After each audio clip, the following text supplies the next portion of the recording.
Oi, pessoal! Bem-vindos à aula de ciências. Meu nome é Márcia e o tema da aula de hoje é reprodução dos seres vivos. Nós vamos entender nessa aula o que é reprodução, qual é a sua finalidade, nós vamos entender os tipos de reprodução existentes, falar um pouquinho de cada uma delas e entender as vantagens que envolvem todo o processo evolutivo da reprodução. Então, começando pelo conceito de reprodução. A reprodução ela é uma das características comum a todos os seres vivos. O que isso significa? Quando a gente lembra das características que nos ajudam a determinar se um organismo é um ser vivo ou não, uma das características que nós utilizamos é a reprodução. Se aquele organismo ele tem a capacidade de se reproduzir, de produzir descendentes, de perpetuar a sua espécie, nós dizemos que essa característica é uma característica de um ser vivo. Então, esse organismo ele é um ser vivo. Então, a capacidade reprodutiva, ela vai permitir aos organismos que eles consigam gerar novos indivíduos e que tenha essa geração contínua, ele consiga ter uma manutenção da sua espécie no ambiente. Além disso, a reprodução ela permite a variabilidade na população. Nós vamos ver nessa aula que tem um tipo de reprodução que permite variabilidade genética, permite a evolução das espécies e que elas consigam se adaptar às mudanças no ambiente. Nós temos dois tipos de reprodução, então podemos classificar em reprodução assexuada e reprodução sexuada. A reprodução assexuada, se vocês observarem na imagem, nós temos um ser vivo A, ele vai se reproduzir e vai ter a formação de dois seres vivos, também A. Esses dois seres vivos são cópias desse ser vivo A. Eles são exatamente iguais, geneticamente iguais ao indivíduo que deu origem a eles. E também vão ser iguais entre si.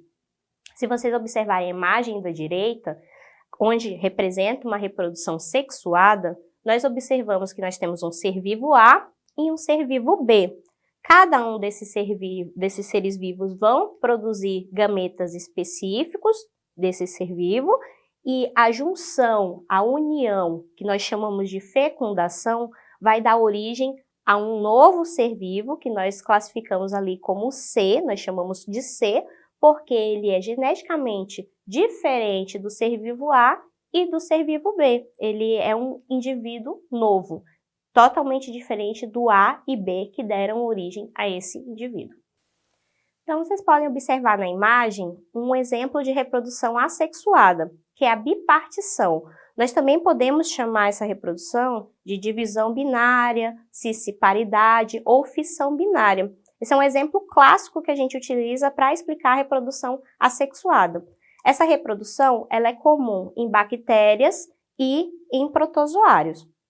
A gente consegue observar ali na imagem todo esse processo de reprodução a partir de uma bactéria. A gente tem uma bactéria ali, que é a nossa imagem A, ela vai aumentar de tamanho, vai começar a ocorrer uma divisão no centro dessa célula e vai ter a formação de duas novas células que são exatamente iguais à célula A que deu origem a essas novas bactérias.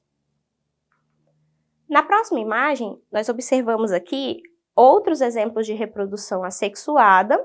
Nós vamos falar um pouquinho sobre cada uma delas e exemplificar os indivíduos que realizam esse tipo de reprodução. Começando pela fragmentação. No processo de fragmentação, a gente tem um indivíduo inteiro. Esse indivíduo ele pode sofrer alguma lesão, algum corte, e cada uma dessas partes que são formadas pela lesão vão dar origem a um novo indivíduo. Lembrando que esses indivíduos eles são exatamente iguais, eles são cópias daquele indivíduo original. Isso é comum nas planárias, que são animais plateumintos. O segundo exemplo que a gente tem de reprodução assexuada é o brotamento. Como o nome já diz, o brotamento está relacionado com a formação de um broto. Esse brotamento ele é comum em fungos unicelulares, em animais aquáticos como os poríferos, que são animais mais simples, e os quinidários. Se vocês observarem, tem a formação de um broto, esse broto se desprende e ele vai formar uma nova hidra ali na imagem, que é exatamente igual à hidra que deu origem. Outro exemplo é esporulação. A esporulação é uma reprodução assexuada comum em alguns fungos, tá? Que produzem esporos, por isso o nome esporulação.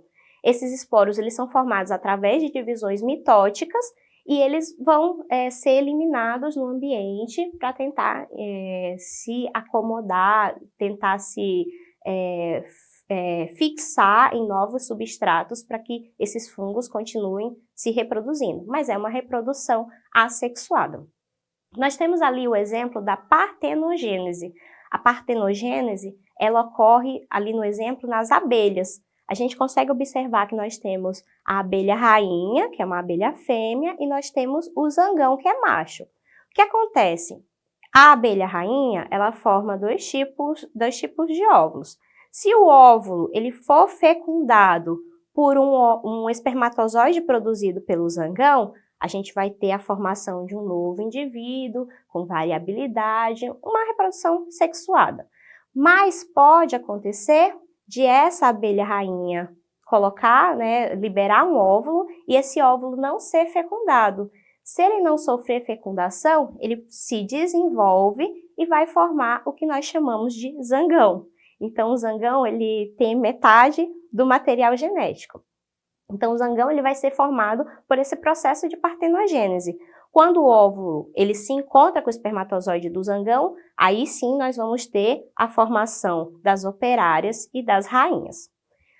O outro exemplo ali é a multiplicação vegetativa. Ela acontece nas plantas. Sabe aquela história de, me dá uma mudinha, me dá um pedacinho para plantar em casa? Então, o que acontece? As plantas, elas têm a capacidade, algumas plantas têm a capacidade de formar essa multiplicação. Então, ali a gente tem um exemplo da batata, onde a gente observa que ali os tubérculos, eles vão formando, eles têm a capacidade de formar novas estruturas que dão origem a novas plantas. E, por último, a divisão múltipla, que ela ocorre em alguns protozoários e está relacionada com mitose. Então, ocorre uma multiplicação daquele protozoário dentro de uma célula e esses novos indivíduos vão ser liberados para infectar novas células e eles são todos iguais àquele indivíduo que deu origem. Reprodução sexuada. Vamos agora diferenciar da reprodução assexuada. Principal diferença, a sexuada não envolve a presença de gametas, sexuada envolve. Na sexuada a gente tem a presença dos gametas, eles vão se unir através do processo de fecundação e vão dar origem a um novo indivíduo com variabilidade que é geneticamente diferente dos seus genitores. Essa nova célula que vai ser formada, nós chamamos de célula-ovo ou de zigoto. Nós podemos diferenciar também da reprodução assexuada com relação ao tempo e ao gasto energético. Com relação a tempo, na reprodução sexuada, essa reprodução, esse tempo ele é maior. Então, a reprodução sexuada leva mais tempo, é mais demorado para acontecer, porque envolve vários fatores. Por exemplo, alguns animais têm a etapa da corte, tem que encontrar um parceiro sexual, então tudo isso requer tempo. Além disso, tem um maior gasto de energia quando a gente compara com a reprodução assexuada. Não quer dizer que a sexuada não gaste energia. Gasta sim, mas gasta bem menos quando a gente compara com a reprodução sexuada. E o ponto mais importante é com relação à variabilidade genética. Como novos indivíduos vão ser formados através da união desses gametas, geralmente um gameta masculino e um gameta feminino, vai ter uma combinação dos genes e vai ter a formação de um novo indivíduo com características genéticas diferentes aos seus genitores. Eu vou diferenciar agora falar um pouco da reprodução das plantas, diferenciando a reprodução dos grupos mais simples para os grupos de plantas mais complexos que nós conhecemos. Nós temos 4 grupos de plantas. Nós temos as briófitas, que são os musgos que nós conhecemos. Nós temos as pteridófitas, que um exemplo são as samambaias. Nós temos as gimnospermas e as angiospermas, que é o grupo de plantas mais evoluído que nós conhecemos, com sementes, flores e frutos. Então, eu vou comparar como que ocorreu essa evolução na reprodução entre as plantas mais simples e as plantas mais evoluídas, mais complexas que nós conhecemos. O que acontece? Na reprodução sexuada das briófitas, que ali eu trouxe o exemplo dos musgos, essa etapa de reprodução ela é dependente da água. Então, os musgos, para que os espermatozoides do musgo macho encontre os óvulos da planta feminina, é necessário que tenha a presença de água. Então, isso mostra a dependência que os musgos têm, que essas plantas têm, ao ambiente mais úmido, ao ambiente que tem a presença de água. Se vocês observarem o ponto 2, está falando isso. A água, geralmente, da chuva transporta gametas masculinos para uma planta feminina. À medida que as plantas elas foram conseguindo conquistar mais a terra firme, características reprodutivas foram surgindo que possibilitaram com que essas plantas não dependessem mais de água para a reprodução, como é o caso daqui das angiospermas, que eu trouxe o ciclo para vocês. Uma dessas características que também são utilizadas pelas angiospermas, que ajudam no sucesso reprodutivo, está relacionado com a dispersão e a polinização, tá? Primeiro, a polinização, que está relacionada com animais, ou a gente tem polinização que está relacionada ao vento, mas são fatores que ajudam com que ocorra o encontro dos gametas, tá? Então, a gente tem ali o exemplo da passiflora, que é a flor do maracujá, e a gente tem o exemplo ali da abelha que faz essa polinização. À medida que ela vai se alimentando do néctar daquela flor, ela vai passando de flor em flor e vai ajudando com que essas estruturas reprodutivas, essas células reprodutivas, elas cheguem de uma flor em outra, de uma flor para outra, possibilitando a reprodução e a variabilidade. Outra característica é com relação à dispersão. As angiospermas têm sementes e têm frutos bem desenvolvidos, carnosos, com nutrientes, e isso faz com que os animais, inclusive nós, nos alimentamos de frutos, isso ajuda na dispersão, com que essas sementes elas sejam levadas cada vez mais para outros locais, permitindo o crescimento e a distribuição maior desses indivíduos. E a gente percebe que nesse caso a gente não necessita da água para que ocorra a reprodução, o encontro desses gametas. Falar um pouquinho sobre a reprodução sexuada nos animais. A maioria dos animais, eles são biparentais, ou seja, nós temos masculino e feminino. Nós vamos ter dois indivíduos formando estruturas reprodutivas diferentes, gametas masculinos e gametas femininos. A maioria, mas nós também temos dentro da reprodução sexuada o hermafroditismo, que é quando um único indivíduo ele apresenta estruturas reprodutivas, tanto masculinas e femininas, e produzem os dois tipos de gametas.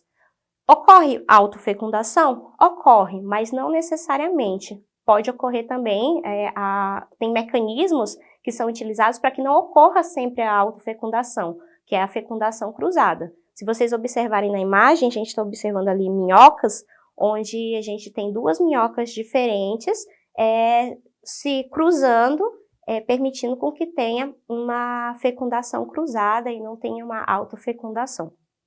Nós podemos classificar a fecundação dos animais em fecundação externa e fecundação interna.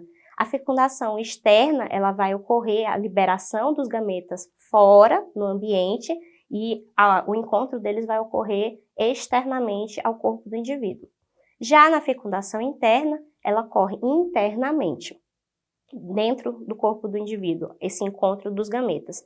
A fecundação externa, ela está mais relacionada àqueles seres que têm uma necessidade de água. Ali a gente tem o exemplo dos anfíbios. O que acontece? Eles precisam de ambientes aquáticos, eles precisam de um ambiente mais úmido para que ocorra o encontro desses gametas. Já aqueles que têm uma fecundação interna não têm a necessidade desses ambientes mais úmidos. Então tem uma relação direta. O ambiente úmido, animais que são de ambientes úmidos, eles precisam dessa umidade, precisam dessa água, porque ajuda no processo de reprodução, porque os gametas eles dependem da água para se encontrarem. E finalizando, nós vamos falar das vantagens da reprodução sexuada com relação à evolução. Então, nós vimos até aqui que a reprodução sexuada ela está relacionada com uma maior variabilidade genética, ela permite a variabilidade genética das espécies. Mas qual é a importância disso? Se dentro de uma população nós temos indivíduos que não são iguais, que têm diferenças genéticas, que têm características diferentes, isso permite com que esses indivíduos eles tenham uma chance maior de sobreviver caso ocorram mudanças no ambiente. Ele consegue evoluir, consegue se adaptar a essas mudanças que vão ocorrendo no ambiente. Eu trouxe um exemplo para vocês ali na imagem, onde a gente observa nas duas imagens um exemplo das mariposas. Nós temos mariposas com uma coloração branca e mariposas com uma coloração escura. Na primeira imagem, nós estamos observando as mariposas elas estão pousando em um tronco de uma árvore que tem a presença de líquens. E esses líquens têm uma coloração mais próxima à coloração da mariposa branca. Então, a gente consegue observar a mariposa mais escura, mas a mariposa branca não. Então, o que acontece? Naquele ambiente, a mariposa branca ela é mais adaptada, ela consegue se camuflar e os predadores não conseguem encontrar com tanta facilidade. Na segunda imagem, a gente vê já num tronco de árvore mais escuro, onde a gente consegue observar com mais clareza a presença da mariposa branca, mas a mariposa escura, ela consegue se camuflar mais nesse ambiente, então ela é mais adaptada a esse ambiente. Então essa variabilidade, ela permite com que os organismos eles tenham uma adaptação maior ao ambiente e consigam evoluir. Bom, pessoal, espero que vocês tenham compreendido. Se vocês quiserem assistir novamente a aula e ter acesso às atividades complementares, é só vocês acessarem a plataforma Eduque. Bons estudos e até a próxima aula!